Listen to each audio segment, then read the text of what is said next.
তো আজকে বৃহস্পতিবার, গুরুবার, সবাইকে গুরুবারের শুভেচ্ছা জানাই আমি অন্তর থেকে।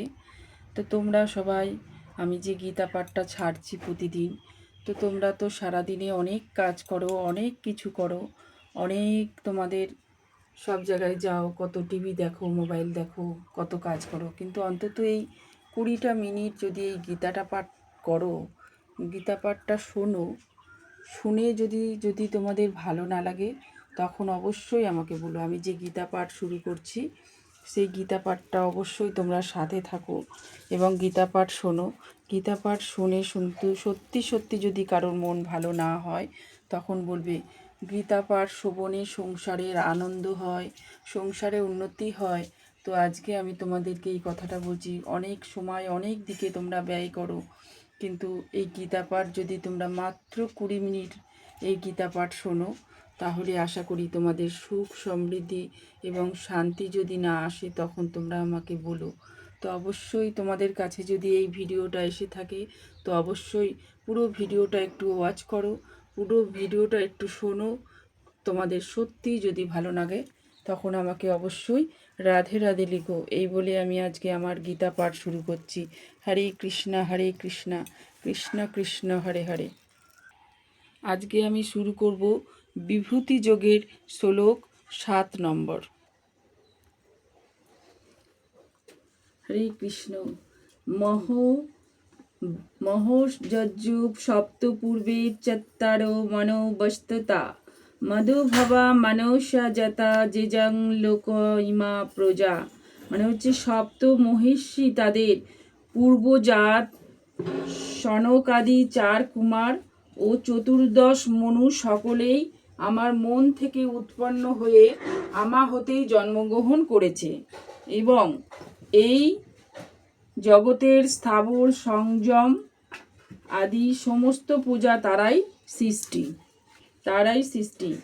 তাৎপর্য বলছে পরমেশ্বর ভগবান শ্রীকৃষ্ণ এখানে এই ব্রহ্মাণ্ডে অধিবাসীদের সংক্ষিপ্ত বংশানুক্রমিক বিবরণ দান করেছেন। সৃষ্টির আদিতে পরমেশ্বর ভগবানের হিরণ্যগর্ভ নামক শক্তি থেকে প্রথম জীব ব্রহ্মার সৃষ্টি হয়। ব্রহ্মা থেকে সপ্ত ঋষি এবং তাদের আগে 4 জন মহর্ষি সনক, সানন্দ, সনাতন ও সনত কুমার এবং তারপর 14 মনুর সৃষ্টি হয় এবং 25 জন মহিষীরা হচ্ছেন সমগ্র ব্রহ্মাণ্ডের জীবসমূহের পিতৃকুল। এই জগতে অনন্ত ব্রহ্মাণ্ড রয়েছে এবং প্রতিটি ব্রহ্মাণ্ডে অগণিত গ্রহলোক রয়েছে এবং প্রতিটি গ্রহলোকে নানা রকম প্রাণীর দ্বারা অধিষ্ঠিত। তারাই সকলের এই 25 জন পিতৃপুরুষের দ্বারা জাত। ব্রহ্মা দেবতাদের সময়ের হিংসার অনুসারে 100 বৎসর কঠোর তপস্যা করার পর জানতে পারেন কিভাবে জগৎ সৃষ্টি করতে হবে। তারপর ব্রহ্মা থেকে সনক, সনন্দ, সনাতন ও সনত কুমারের আবির্ভাব হয়। তারপরে রুদ্র ও সপ্তঋষি এবং এইভাবেই সমস্ত ব্রাহ্মণ ও ক্ষত্রিয় পরম পুরুষোত্তম ভগবানের শক্তি থেকে জন্মগ্রহণ করেন। ব্রহ্মাকে বলা হয় পিতামহ এবং শ্রীকৃষ্ণ হচ্ছেন প্রপিতামহ, কারণ তিনি পিতামহ ব্রহ্মার পিতা। ভগবদ গীতায় 11 অধ্যায়ে এই বিষয়ে বর্ণনা করা হয়েছে। শ্লোক 7। এতা বিভূতিং জগাং চ মম য বেত্তি ততত্ব সহ বিকল্পেন জগেশ যুজ্যতে নাত্র সংশয়। যিনি আমার এই বিভূতি ও যোগ যথার্থ রূপে জানেন তিনি অবিচলিতভাবে ভক্তিযোগে যুক্ত হন, এই বিষয়ে কোনো সন্দেহ নেই। পারমার্থিক সিদ্ধির সর্বোচ্চ সীমা হচ্ছে পরম পুরুষোত্তম ভগবানকে জানা। যতক্ষণ পর্যন্ত আমরা ভগবানের অনন্ত বিভূতি সম্বন্ধে সম্পূর্ণভাবে অবগত না হচ্ছি ততক্ষণ আমরা ভক্তিযোগে ভগবানের সেবায় নিয়োজিত হতে পারি না। সাধারণত সকলেই জানে যে ভগবান মহান, কিন্তু ভগবান কেন মহান তা তারা বিশদভাবে অবগত নয়। এখানে তার বিশদ বর্ণনা করা হচ্ছে। আমরা যখন ভগবানের মহত্ব সম্বন্ধে যথাযথভাবে জানতে পারি তখন আমরা স্বাভাবিকভাবে তার চরণে আত্মসমর্পণ করে ভক্তিযোগে তার সেবায় প্রবৃত্ত হই। যখন আমরা বাস্তবিক পক্ষে ভগবানের বিভূতি সম্বন্ধে অবগত হই, তখন ভগবানের চরণে আত্মসমর্পণ করা ছাড়া বিকল্প কোনো উপায় থাকে না। এই তত্ত্বজ্ঞান শ্রীমদ্ ভগবদ্গীতাতে আদি শাস্ত্র গ্রন্থের বর্ণনার মাধ্যমে জানতে পারা যায়। এই ব্রহ্মাণ্ডের পরিচালনায় বহু দেব দেবীর বিভিন্ন গ্রহলোকের নিযুক্ত আছেন এবং তাদের প্রধান হচ্ছেন ব্রহ্মা, শিব, চতুস্থন ও প্রজাপতিগণ। ব্রহ্মাণ্ডের অধিবাসীরা বহু প্রজাপতি থেকে উদ্ভূত হয়েছে। এই সমস্ত প্রজাপতিরা সকলের পরমেশ্বর ভগবান শ্রীকৃষ্ণ থেকে জন্মগ্রহণ করেছেন। পরম পুরুষোত্তম ভগবান শ্রীকৃষ্ণ হচ্ছেন সমস্ত প্রজাপতিদের আদি পুরুষ। এই সমস্ত ভগবানের অনন্ত বৈভবের কয়েকটি প্রকাশ। এই সম্বন্ধে আমাদের চিত্তে যখন দৃঢ় বিশ্বাস উদয় হয়, তখন আমরা গভীর শ্রদ্ধা সহকারে ও নিঃসন্দেহে শ্রীকৃষ্ণকে গ্রহণ করতে পারি এবং তখন আমরা তার সেবায় প্রবৃত্ত হই। প্রেম ভক্তি সহকারে ভগবানের সেবায় আকাঙ্ক্ষা উত্তরোত্তর বৃদ্ধি করার জন্য ভগবত তত্ত্ব সম্বন্ধীয় এই জ্ঞান অত্যন্ত আবশ্যক। শ্রীকৃষ্ণ যে কত বড় মহান তা পূর্ণরূপে জানার জন্য আমরা কখনোই অবহেলা করা উচিত নয়, কেননা শ্রীকৃষ্ণের মহত্ব সম্বন্ধে অবগত হওয়ার ফলে আমরা ঐকান্তিক ভক্তি সহকারে তার সেবায় নিযুক্ত হতে পারি। অহং সর্বস্ব প্রভোমত্ত সর্বং পর্বতত্তে ইতিমত্তা ভজন্তে মাং বুদ্ধা ভব সমন্তিতা। আমি জড় ও চেতন জগতের সব কিছুর উৎস, সব কিছু আমার থেকেই প্রবর্তিত হয়। সেই তত্ত্ব অবগত হয়ে পণ্ডিতগণ শুদ্ধ ভক্তি সহকারে আমার ভজন করেন। তাৎপর্য হচ্ছে, যে সমস্ত পণ্ডিত শ্রী চৈতন্য মহাপ্রভুর মতো নির্ভরযোগ্য সূত্র থেকে যথার্থ বৈদিক জ্ঞান লাভ করেছেন এবং সেই শিক্ষা কিভাবে কাজে লাগাতে হয় তা বুঝেছেন, তারা জানেন যে প্রকৃত ও অপ্রকৃত উভয় জগতের সব কিছু শ্রীকৃষ্ণ থেকে উদ্ভূত এবং সেই তত্ত্বজ্ঞান লাভ করার ফলে তারা অন্যান্য ভক্তি সহকারে ভগবানের সেবায় নিযুক্ত হন। তারা কখনোই অপসিদ্ধান্ত বা মূর্খ মানুষের অপচারের দ্বারা প্রভাবিত হন না। সমস্ত বৈদিক শাস্ত্র এক বাক্যে স্বীকার করে যে শ্রীকৃষ্ণ হচ্ছেন ব্রহ্মা, শিব আদি সমস্ত দেবদেবীর উৎস। অথর্ববেদে গোপালতাপনী উপনিষদে বলা হয়েছে, যো ব্রহ্মণং বিদধাতি পূর্বং যাহ বৈ বেদাংশ্চ গপয়তি সং কৃষ্ণা।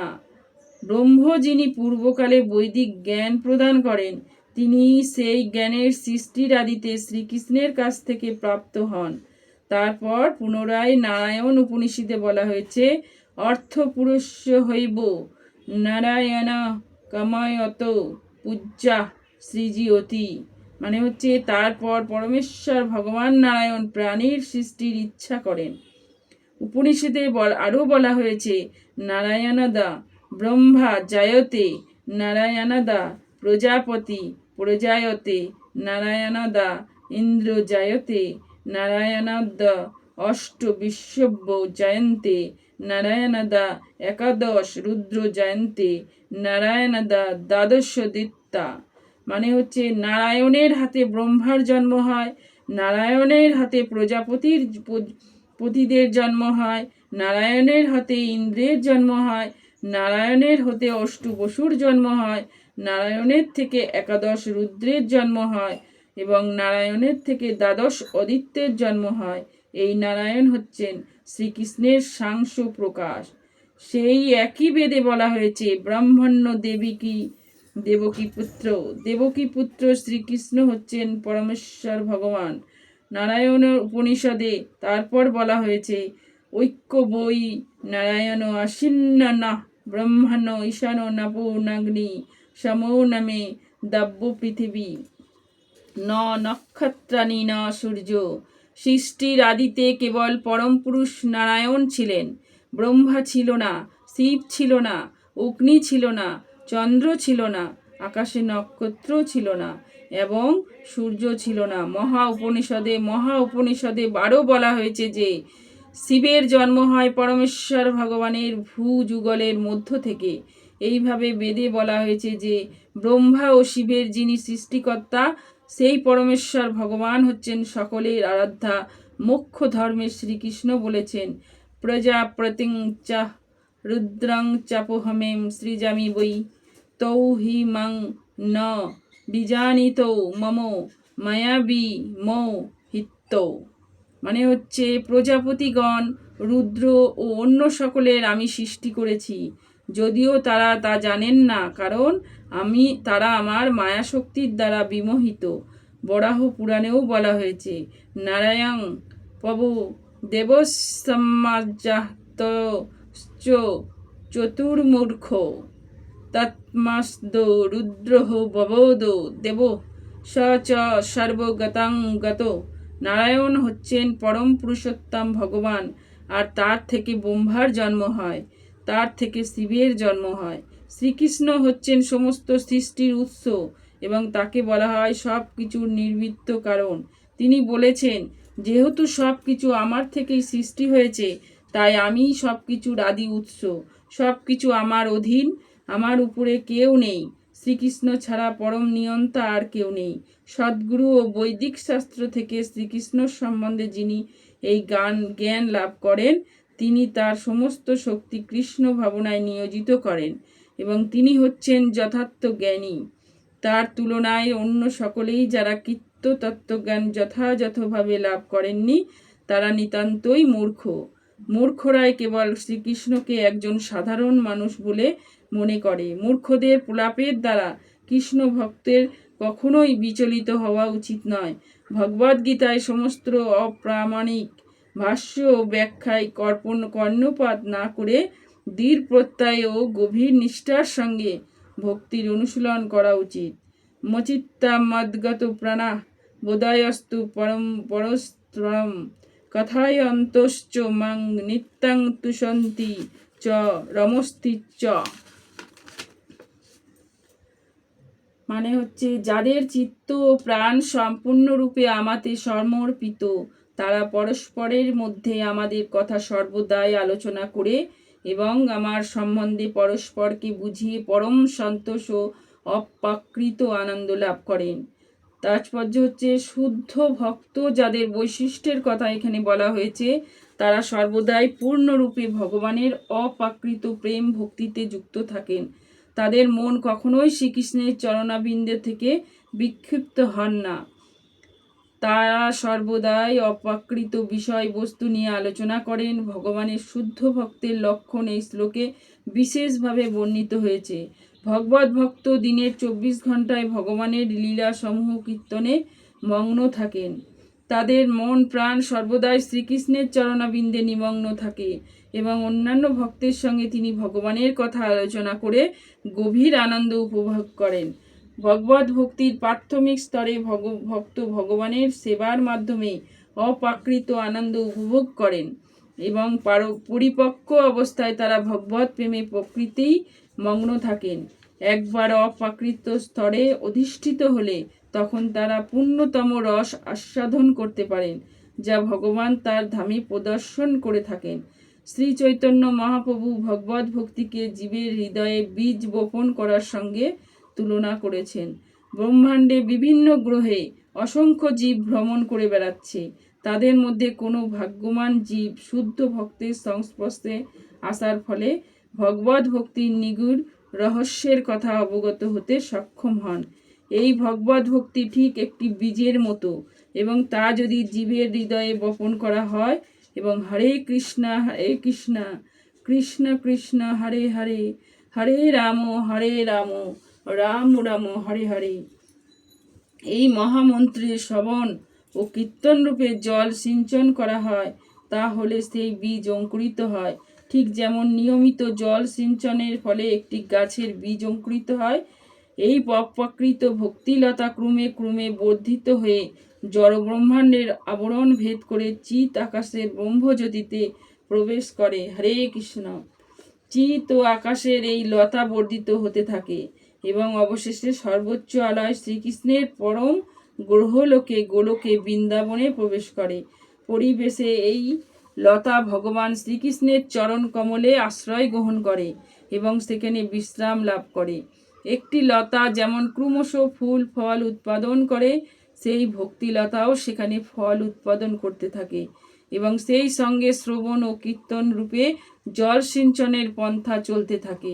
শ্রী চৈতন্য চরিতামৃতে মধ্যলিতা ঊনবিংশতি অধ্যায়ে এই ভক্তিলতার পূর্ণ বিবরণ দেওয়া হয়েছে, যেখানে বলা হয়েছে যে এই ভক্তিলতা যখন সম্পূর্ণভাবে ভগবানের চরণ কমলে আশ্রয় গ্রহণ করে, ভক্ত তখন ভগবান প্রেমে নিমগ্ন হন। তখন তিনি এক মুহূর্তের জন্য ভগবানের সংস্পর্শ ব্যতীত থাকতে পারেন না, ঠিক যেমন একটি মাছ জল ছাড়া বেঁচে থাকতে পারেন না। এই অবস্থায় পরমেশ্বর ভগবানের সংস্পর্শে আসার ফলে ভক্ত সমস্ত দিব্যজ্ঞান গুণান্বিত হন। শ্রীমদ্ ভগবতে ভক্তের সঙ্গে ভগবানের এই রকম দিব্য সম্পর্কের বর্ণনার পরিপূর্ণ, তাই শ্রীমদ্ ভাগবত ভক্তদের অতি প্রিয় এবং সেই কথা ভগবতেই বর্ণিত আছে। শ্রীমদ্ ভাগবতং পুরাণমালং যদ্বৈষ্ণবনাং প্রিয়ং, এই বর্ণনার একরকম জড়জাগতিক কর্মের ইন্দ্রিয় তৃপ্তির অথবা মুক্তির উল্লেখ নেই। শ্রীমদ্ ভাগবত হচ্ছে একমাত্র গ্রন্থ যেখানে ভগবান ও তার ভক্তের অপ্রাকৃত লীলাসমূহ পূর্ণরূপে বর্ণিত হয়েছে। এইভাবে কৃষ্ণ ভাবনাময় শুদ্ধ ভক্তেরা অপ্রাকৃত সাহিত্য শ্রীমদ্ ভগবত শ্রবণ করার মাধ্যমে নিরচ্ছিন্ন আনন্দ উপভোগ করেন, ঠিক যেমন কোনো যুবক যুবতী পরস্পরের সঙ্গ লাভের ফলে আনন্দ উপভোগ করে। শ্রীমদ্ ভাগবত শ্রবণ করার মাধ্যমে নিরবিচ্ছিন্ন আনন্দ উপভোগ করেন।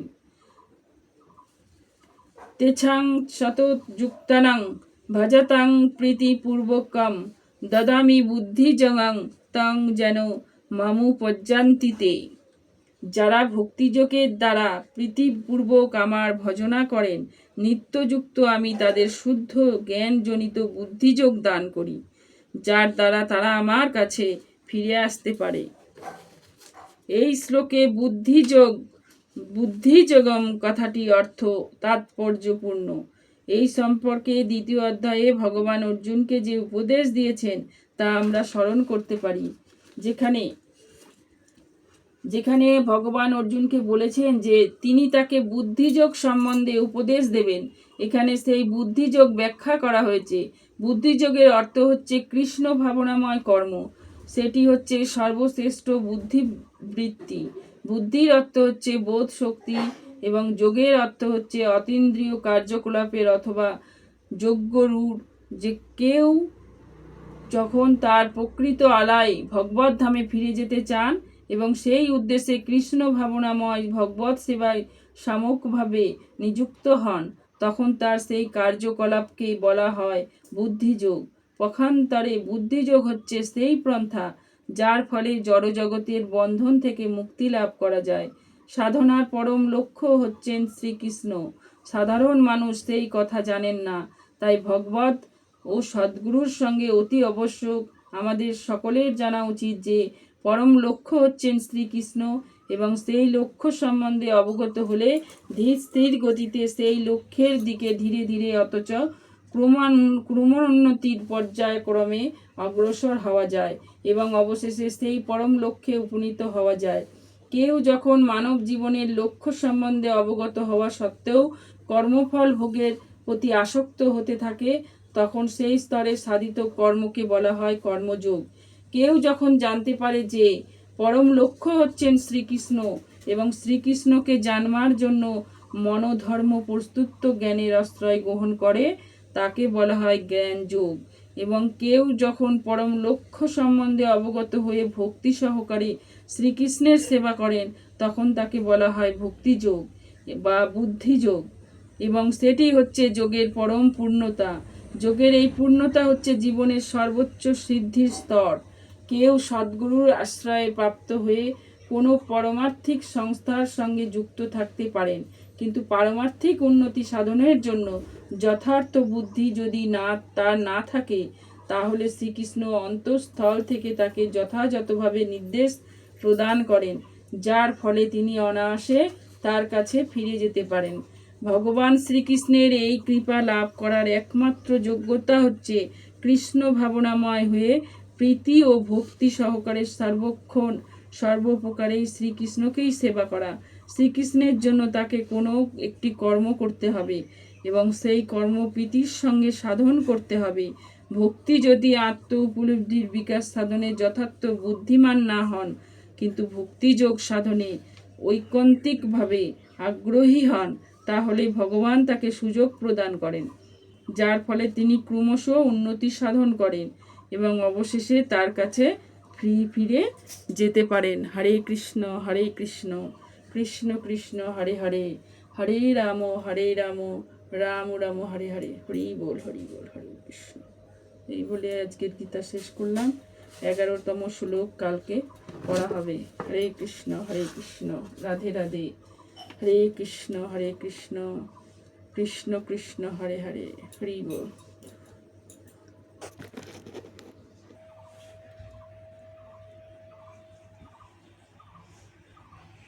গীতা ভালো লাগলে অবশ্যই তোমরা রাধে রাধে লিখতে ভুলো না। লাস্টে হরে কৃষ্ণ কৃষ্ণ কৃষ্ণ হরে হরে। হরি বল। রাধা মাধব।